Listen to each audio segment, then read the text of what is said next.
قرآن کہتا ہے اپنا نامہ اعمال دیکھ کے کہو گے یہ کیسی رپورٹ کارڈ ہے، کیسا رزلٹ ہے کہ اس نے میری زندگی کے کسی ایک پہلو کو بھی ادھورا نہیں چھوڑا، ہر چیز۔ اگر کسی چٹان میں بیٹھ کر کوئی گناہ کیا، اندھیرے میں تنہائیوں میں دروازے بند کر کے کوئی معمولی سا جرم کیا یا کوئی نیکی کی، یہ اس کو بھی اللہ کہتے ہیں میں تمہارے سامنے حاضر کر دوں گا۔ تو بھائی اللہ کا نظام ہلکا نہیں ہے، وہ بہت مضبوط نظام ہے اس کا، اور اللہ نے یہ سارا نظام جو بنایا اور اللہ نے جو ہزاروں پیغمبروں کو بھیجا اور قرآن میں جہنم کی وعیدیں اور جنت کی خوشخبریاں دیں، اس لیے نہیں دیں کہ آپ کو یہ آپشن دیا جا رہا ہے کہ آپ نماز پڑھیں نہ پڑھیں، پڑھیں گے اچھی بات ہے، نہیں پڑھیں تو اللہ غفور الرحیم ہے، آپ بہنوں کی وراثت دیں نہ دیں، دے دیں گے تو اچھی بات ہے، نہیں دیں گے تو اللہ غفور الرحیم ہے، آپ اپنے باپ اور اپنی ماں سے آواز آہستہ کر کے بات کریں یا نہ کریں آپ کی مرضی ہے، کریں گے تو ثواب ملے گا، نہیں کریں گے تو اللہ غفور الرحیم ہے، لیلۃ القدر میں بخش دے گا وہ آپ کو۔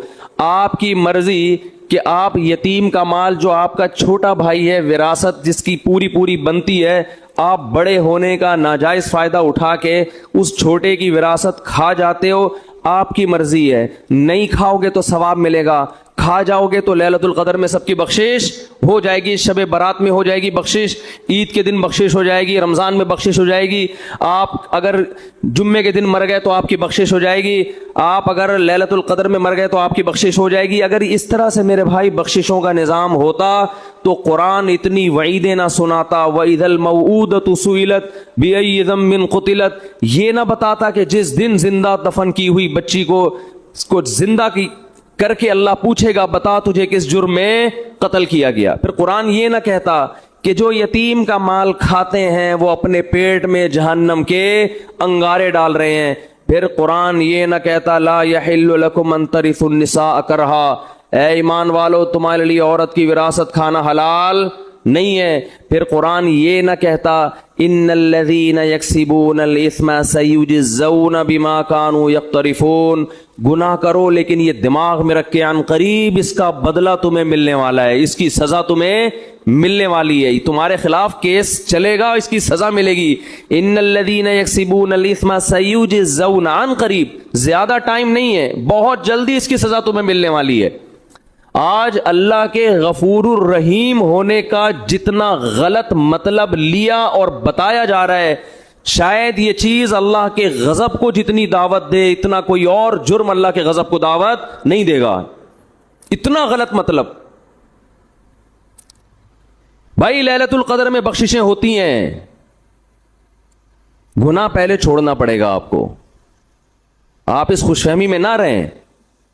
رمضان میں بخششیں ہوتی ہیں، لیکن ہمارے نبی نے فرمایا بہت سے روزے داروں کو رمضان میں بھوک کے سوا کچھ بھی حاصل، بولو نا بھائی، نہیں ہوتا۔ ایک بالش زمین جس نے کسی کی ہتھیائی، فرمایا 7 زمینوں کا طوق اللہ اس کی گردن میں ڈالے گا۔ نہ معاملات صحیح ہیں، پیسے دے کے آپ تجربہ کر کے دیکھ لیں، کبھی وقت پہ واپس بولو نا نہیں کرے گا۔ یہ کیا ہے؟ یہ اس جہنم کی آگ سے غفلت۔ صحابہ کرام ڈرا کرتے تھے، حدیث میں آتا ہے رسول اللہ صلی اللہ علیہ وسلم نے فرمایا کہ اللہ نے اس آگ کو اس آگ سے زیادہ گرم بنایا ہے۔ صحابہ کرام کی ایسی کیفیت ہوئی، ترمذی کی حدیث ہے، اس طرح اللہ کے خوف سے رونے لگے کہ جیسے کوئی ہانڈی کھول رہی ہوتی ہے۔ یا ایھا الناس ان وعد اللہ حق فلا تغرنکم الحیات الدنیا، دیکھو اللہ فرماتے ہیں لوگو اللہ کا وعدہ سچا ہے، اللہ نے وعدے کیے نا مار کے ختم نہیں کروں گا، ایک دن اپنے سامنے کھڑا کر کے حساب و کتاب لوں گا۔ اللہ بار بار یاد دلاتا ہے اے لوگو اللہ کا وعدہ سچا ہے، تو اللہ تجھے یہ بتانے کی کیا ضرورت ہے کہ میرے وعدے سچے ہیں؟ جب تو نے کہہ دیا تو اللہ کو معاذ اللہ جھوٹ تو نہیں بولتا۔ اللہ فرماتے ہیں تمہیں کچھ چیزیں ایسی ہیں جو اس اللہ کے وعدے کے بارے میں دھوکے میں ڈالیں گی اور تمہیں وہ یہ دکھائیں گی کہ اللہ کا وعدہ سچا نہیں ہے۔ اللہ نے معاذ اللہ سیاسی وعدے کیے ہیں، یہ سچا وعدہ نہیں ہے۔ وہ کون سی چیز دھوکے میں ڈالے گی؟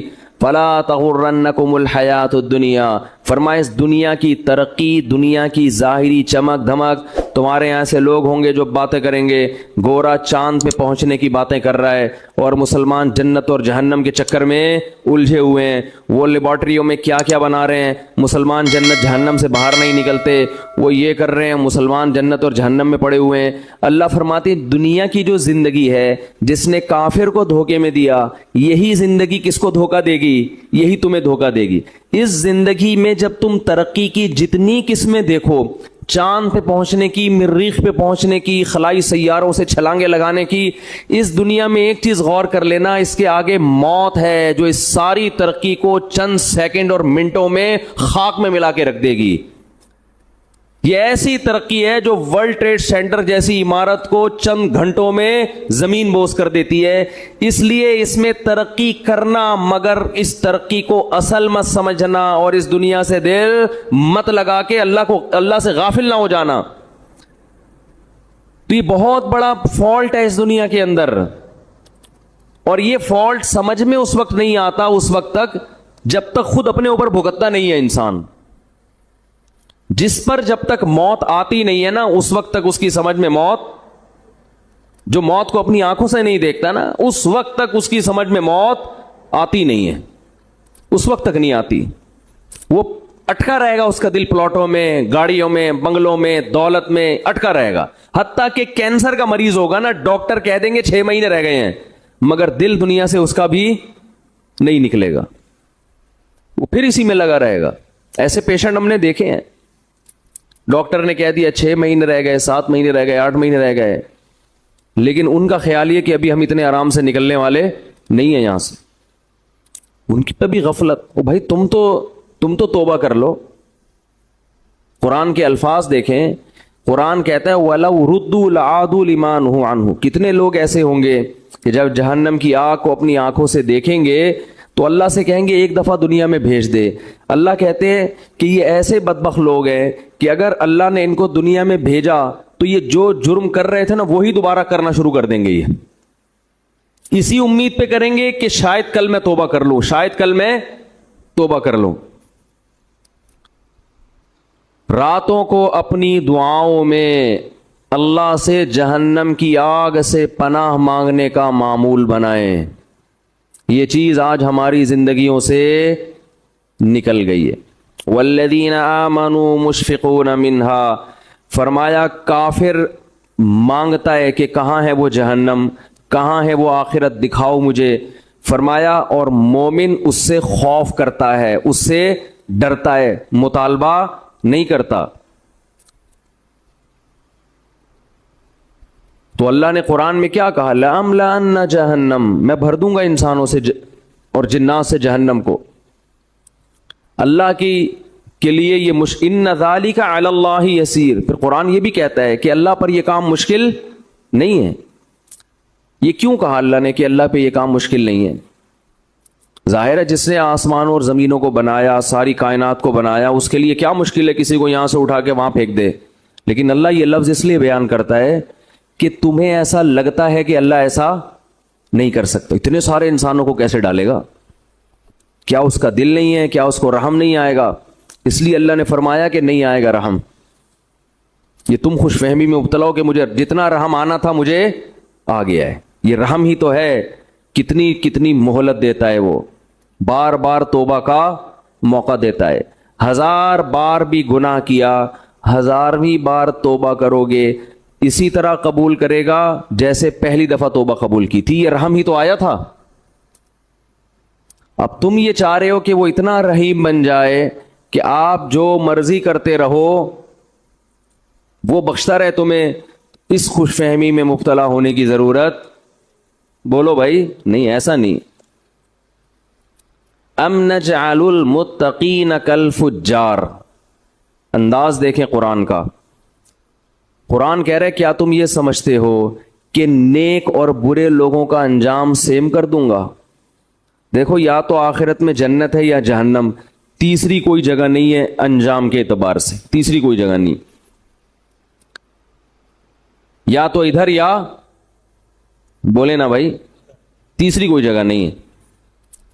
تو اللہ فرماتا ہے اگر میں نے سبھی کو بخشنا ہے تو اس کا مطلب جو بیچارے گناہوں سے بچ رہے ہیں وہ بیوقوف ہے پھر نا, یہی مطلب ہوا نا. وہ تو پاگل ہیں, وہ رمضان کے روزے رکھ رہے ہیں, وہ راتوں کو اللہ کے سامنے کھڑے ہو کر پناہیں مانگ رہے ہیں اللہ سے, وہ مالی معاملات میں حرام سے بچتے ہیں, ان کے دل میں میرا خوف ہے, وہ مجھے خوش کرنے کے لیے غریبوں کو کھلاتے ہیں.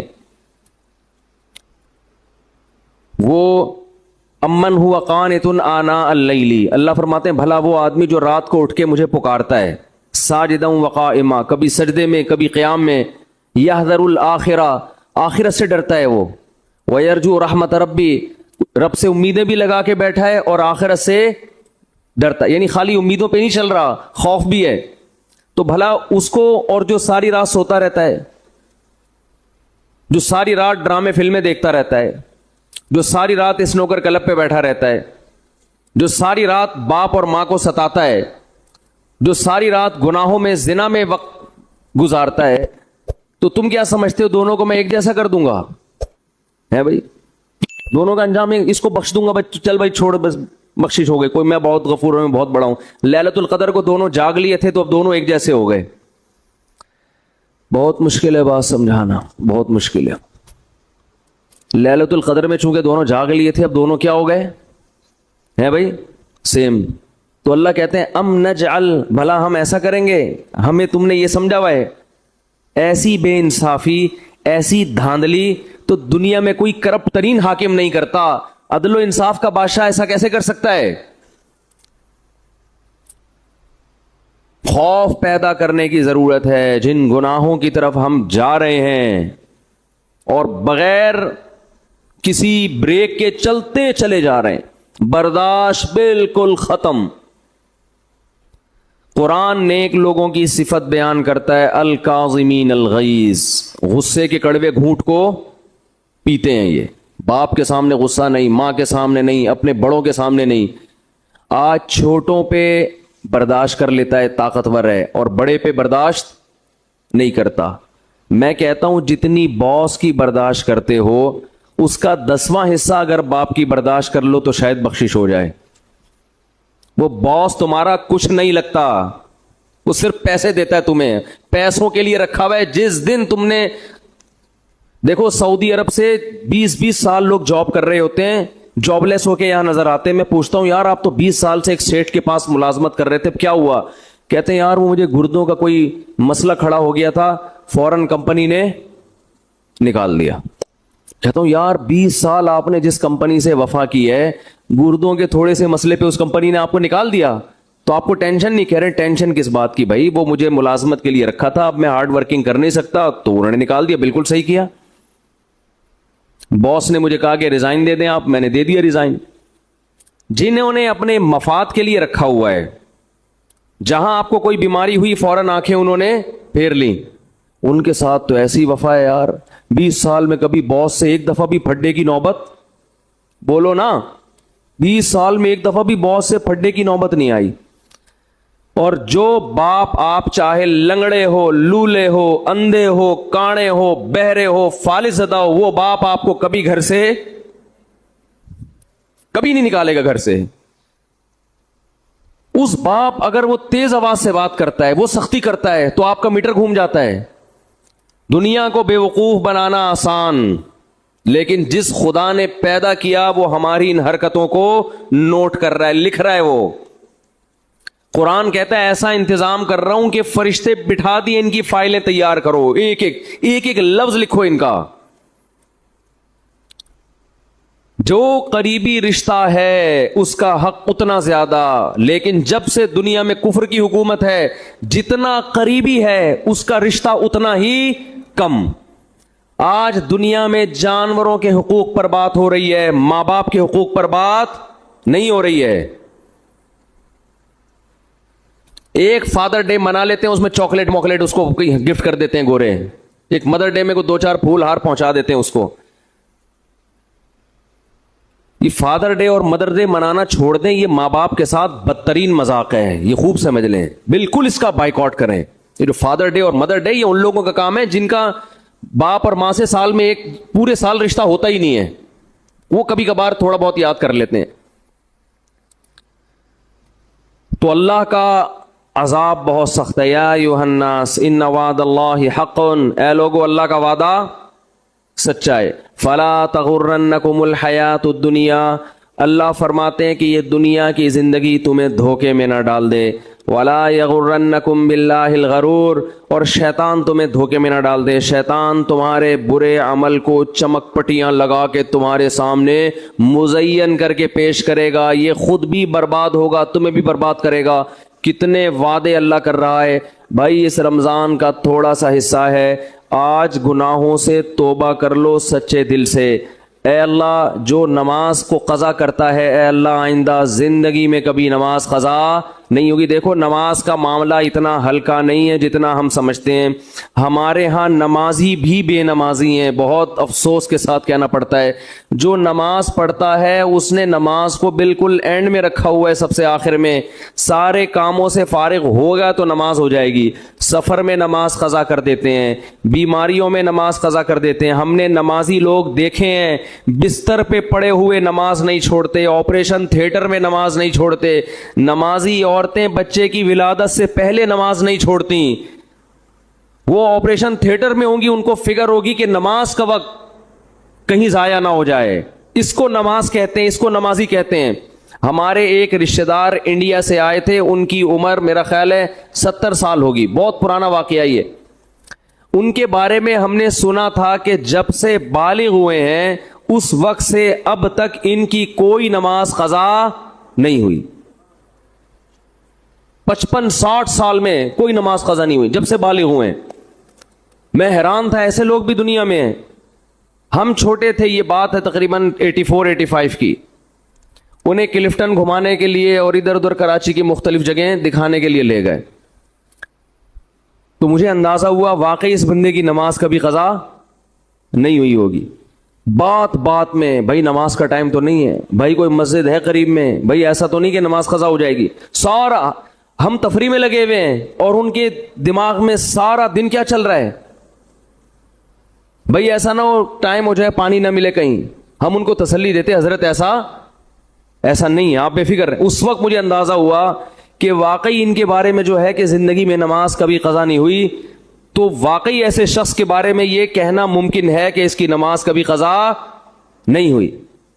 سفر میں اپنی نمازوں کے اسکیجول کو پہلے دیکھا کرو کہ کون سی نماز کہاں ہوگی. کس طرح سے خواتین نمازیں قضا کر دیتی ہیں. اللہ نے نماز پڑھنے کا حکم نہیں دیا، حافظو حفاظت کرو، حفاظت بہت سخت. یہ اللہ کا دین ہے بھائی، اس میں لچک نہیں ہے. غسل فرض ہو گیا، اگر سردیوں میں آپ کو غسل کر کے نہانا پڑے گا، نماز پڑھنی پڑے گی. سفر میں غسل فرض ہو گیا، وہاں نماز پڑھنی پڑے گی آپ کو. دوسری توبہ کرو بد نظری سے، زنا سے، بدکاری سے، انٹرنیٹ پر بیہودہ اور فحش مواد دیکھنے سے. یہ چیز اس کو لوگوں نے گناہ سمجھنا چھوڑ دیا. نوح علیہ السلام نے قوم کو کیا سمجھایا؟ یا قوم استغفروا ربکم انہ کان غفارا. اے میری قوم، میں جس خدا کی طرف تمہیں دعوت دے رہا ہوں وہ معاف کرنے والا ہے. گناہ ہو جاتا ہے توبہ کر کے اس کو مناؤ، وہ چھوڑ دے گا، معاف کر دے گا. وہ یہ آپشن رکھا ہوا ہے اس نے. وہ تانے نہیں دے گا کہ پھر گناہ کر کے پھر توبہ کر رہا ہے تو اب کس بیس پہ کر رہا ہے.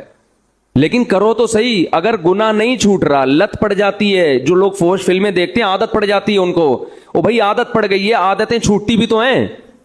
جس طرح کوئی کام کنٹینیو کرنے سے کام کرنے کی عادت پڑتی ہے، چھوڑنے سے چھوڑنے کی عادت پڑ جاتی ہے. ہمت تو کرو، پھر بھی ہوتا ہے تو توبہ تو کرو. ہاتھ پہ ہاتھ رکھ کے بیٹھو تو نہیں. جو آدمی فحش فلمیں دیکھتا ہے اور توبہ کرنا چھوڑ دی اس نے، اس کا مطلب وہ جہنم کی آگ میں جانے پر راضی ہو گیا ہے. وہ مطمئن ہو گیا کہ اب بس میں نہیں بچ سکتا. بھائی وہ آگ ہم سے برداشت نہیں ہوتی. 100 دفعہ یہ گناہ ہوتا ہے، 100 دفعہ اللہ کو مناؤ، اللہ اب نہیں کروں گا. پھر ہو گیا پھر مناؤ، اور اللہ سے یہ کہو کہ اللہ میں عادت سے مجبور ہو کے گناہ کرتا ہوں مگر میں جہنم کی آگ برداشت نہیں کر سکتا. اس وقت تک اس کو مناؤ جب تک وہ معاف نہ کر دے. اللہ تیار ہے. ایک بزرگ نے کہا کہ ان کے پاس غالباً ڈاکٹر عبدالحی صاحب رحمۃ اللہ علیہ تھے کہ حضرت میں گناہ کرتا ہوں پھر توبہ کرتا ہوں پھر ہو جاتا ہے گناہ. نہ چاہتے ہوئے بھی ہو جاتا ہے, پھر توبہ کرتا ہوں پھر ہو جاتا ہے.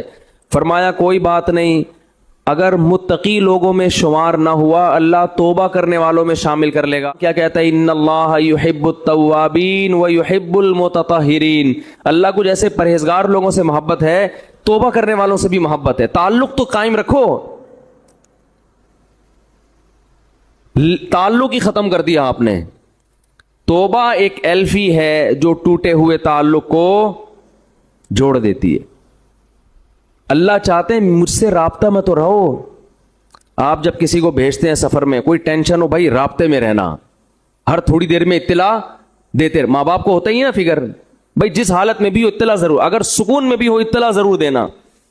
اللہ کہتے ہیں جس کنڈیشن میں بھی ہو, گناہ میں ہو یا نیکی میں, تعلق مجھ سے ختم نہیں کرنا. رابطہ اگر گناہ ہے تو میرے سامنے بیان کرو, میرے سامنے بیان کرو, اے اللہ میں تیرا بندہ ہوں, مجھ سے یہ گناہ نہیں چھوٹتا. اللہ کو اچھا لگتا ہے یہ کہنا, اے اللہ میں قوم لوط کی طرح اکڑتا نہیں ہوں کہ لوط علیہ السلام سے کہنے لگے کہ اگر آپ اس گناہ پہ راضی نہیں ہو تو علاقہ چھوڑ کے نکل جاؤ. اے اللہ میں ایسا نہیں ہوں, میں فخر نہیں کر رہا اپنے جرم پر, مجھے اس جرم کی عادت پڑ گئی ہے, مجھے اس برائی کی عادت پڑ گئی ہے. اے اللہ مجھے اپنے غصے پہ قابو نہیں ہے, ماں باپ کے سامنے چیخنے لگتا ہوں, مجھے عادت پڑ گئی ہے. تو باغی نہ بنو, اللہ کے سامنے اپنے ہاتھ اٹھا کے اپنے جرم کا اقرار کرو. اے اللہ میں تیرا بندہ ہوں, تو مجھے سیدھے راستے پہ چلا. حدیث میں کتنی پیاری دعا آئی, یا حیو یا قیوم برحمتک استغیث اصلح لی شانی کلہ ولا تکلنی الی نفسی طرفۃ عین ولا اقل من ذلک. اے وہ ذات جو زندہ ہے, ہر چیز کو تھامنے والا ہے, میں تیری رحمت کی بھیک تجھ سے مانگتا ہوں, میری حالت کو درست کر دے, مجھے گناہ چھوڑنے کی توفیق دے دے. ولا تکلنی الی نفسی طرفۃ عین, مجھے میرے حوالے نہ کر. اے اللہ مجھے میرے ہاتھوں میں, دیکھو چھوٹا بچہ ہوتا ہے نا, جب سفر چل رہا ہوتا ہے ڈر ہوتا ہے گاڑی کے نیچے نہ آ جائے, گٹر میں نہ گر جائے, یہ نہ ہو جائے وہ نہ ہو جائے, تو ماں باپ کسی کے حوالے بچے کو کرتے ہیں کہ بھئی بچے کو بچے کے حوالے نہیں کیا جائے گا, بچہ کسی بڑے کے ہاتھوں میں ہوگا تو محفوظ. تو انسان اللہ کے سامنے جرم کا اعتراف کرے, اے اللہ میں کمزور ہوں, تو مجھے میرے حوالے نہ کر. کتنی دیر کے لیے حوالے نہ کر, طرفۃ عین, اے اللہ 24 گھنٹے میں ایک پلک جھپکنے کے میں جتنا ٹائم لگتا ہے نا, اتنے ٹائم کے لیے بھی تو مجھے میرے حوالے نہ کر. ولا اقل من ذالک, اس سے کم ٹائم کے لیے بھی تو مجھے میرے حوالے نہ کر, کیونکہ اگر تو نے مجھے میرے حوالے سیکنڈ کے کروڑویں حصے کے لیے بھی کر دیا تو مجھے اپنے اوپر اعتماد نہیں ہے, میں اس میں تیری نافرمانی کروں گا, میں اس میں اپنی جان پر ظلم کروں گا. 24 گھنٹے تو مجھ پر گرفت رکھ. یہ نبی نے ہمیں دعائیں سکھائی ہیں, یہ گناہگاروں کے لیے دعائیں ہیں جن سے گناہ نہیں چھوٹتے, وہ اللہ سے مانگیں کہ اللہ تو مجھے میرے حوالے نہ کر. تعلق تو قائم رکھے میرے بھائی. اور کیا دعا سکھائی, خذ بناصیتی الی البر والتقوی, اے اللہ میں سیدھے راستے پہ چلنا چاہوں نہ چاہوں, تو مجھے پیشانی کے بالوں سے پکڑ کے سیدھے راستے پہ گھسیٹ لے. جیسے کسی ڈاکٹر کے پاس آپ جاتے ہیں نا, انجیکشن لگانے کی تکلیف ہو رہی ہے اور لگانا ضروری بھی ہے, آپ کہتے ہیں بھائی رسیوں سے باندھ کے میرے انجیکشن ٹھوک دو, لگا دو انجیکشن, کہتے ہیں کہ نہیں کہتے, میری پرواہ نہیں کرو. تو بھائی اس رمضان میں ہمت کر کے گناہوں سے توبہ کر لو. اور دیکھو یہ بات میں بہت کم بیانات میں کہتا ہوں کیونکہ یہ جرم پھیل گیا ہے. داڑھی کٹانا یہ بھی تغییر خلق اللہ ہے, اللہ کی تخلیق کو بدلنا ہے. اللہ کو داڑھی کٹا ہوا مرد پسند بولو نا بھائی, یہ آپشنل نہیں ہے, یہ تو اب ہو گیا کیونکہ اتنے لوگ اب انگریزوں کو دیکھ دیکھ کے داڑیاں کاٹنا شروع کر دیں تو ہمارے کلچر کا حصہ بن گئی یہ چیز. نبی نے حکم دیا ہے اعفوا اللحا وقصوا الشوارب, فرمایا داڑھی کو بڑھاؤ. میں نے خود اپنی آنکھوں سے یہودی دیکھے ہیں, بڑی بڑی داڑھیوں والے, بڑے ماڈرن یہودی, بڑے ترقی یافتہ, لیکن داڑھی اتنی بڑی. بہت سے یہودی دیکھے, کیوں؟ اتنی تحریف کی ہے یہ تورات اور انجیل میں, اس کے باوجود آج بھی تورات سے وہ داڑھی والی آیتیں نہیں نکال سکتے. آج بھی تورات میں لکھا ہے کہ اللہ نے موسیٰ کو کوہ طور پہ بلا کے کہا کہ اپنی قوم سے کہہ دیں کہ داڑیاں مت کاٹیں, کہہ دیں اپنی قوم سے. کتنی تحریف کی نا اپنے مذہب میں انہوں نے, لیکن وہ بھی غامدی کی طرح, غامدی جیسے نہیں بن سکے کہ داڑھی نکال دیں اسلام سے اور کہیں وہ تو کلچر کا حصہ تھی. اللہ کوہ طور پہ حضرت موسیٰ کو بلا کے کلچر کی وجہ سے کہے گا کہ داڑیاں رکھواؤ ان کو. اور کتنا بڑا اللہ کا حکم ہے. اللہ ایسا ہی نہیں کہہ رہا, کوہ طور پہ موسیٰ کو بلا رہا ہے, کلیم اللہ کو. سارے پیغمبروں نے داڑیاں رکھی ہیں, سارے صحابہ نے داڑیاں رکھی ہیں. تو غامدی صاحب نے آ کے داڑھی کا انکار کر دیا. فیصلہ کر لو, ایک طرف صحابہ ہیں, ایک طرف پیغمبر ہیں, ایک طرف تورات ہے, ایک طرف قرآن ہے. قرآن صراحتاً داڑھی کا ذکر نہیں کرتا, لیکن وہ یہ کہتا ہے کہ شیطان نے کہا تھا کہ میں لوگوں کی فطرت تبدیل کروں گا. اللہ نے عورت کو چہرے پہ بال نہیں, عورت کو سر پہ بال دیے ہیں. کتنے بڑے بال عورتوں کے ہوتے ہیں, اس کے لیے بال موڑنا جائز ہے عورت کے لیے؟ بولو نا بھائی. اب انگریزوں میں اگر فیشن آ جائے خواتین گنجی گھومنا شروع کر دیں تو کیا اس کی ہم پرمیشن دے دیں گے عورت سر پہ بلیڈ پھیر لے؟ جیسے اس کی اجازت نہیں ہے ایسے ہی مرد کو چہرے پہ بلیڈ لگانے کی اجازت. بولتے کیوں نہیں بھائی؟ تو رکھ لو بھائی ہمت, بڑھاپے کا انتظار کر رہے ہو. توبہ تو جوانی میں ہوتی ہے, کچھ بھی نہیں ہوگا اس سے. تھوڑا بہت لوگ ملا ملا کریں گے, بھائی یہ کہنے والے بھی مر جائیں گے, آپ بھی مر جاؤ گے. اور داڑھی رکھنے سے کوئی ملا نہیں بن جاتا. کتنے فوج کے بڑے بڑے آفیسرز ہیں جن کی بڑی بڑی داڑھی ہیں, کیا وہ ملا ہیں؟ کتنے بڑے بڑے سائنٹسٹ ہیں. یہ جو ایٹامک انرجی میں جو سائنسدان ہیں, جامعۃ الرشید آئے تھے تو اتنی بڑی بڑی داڑیاں ان کی. بھائی داڑھی رکھ کے آپ سائنسدان بھی بن سکتے ہو, آپ ڈاکٹر بھی بن سکتے ہو, آپ آفیسر بھی بن سکتے ہو, زیادہ اچھے بنو گے آپ, روب ہوگا آپ کے چہرے پہ.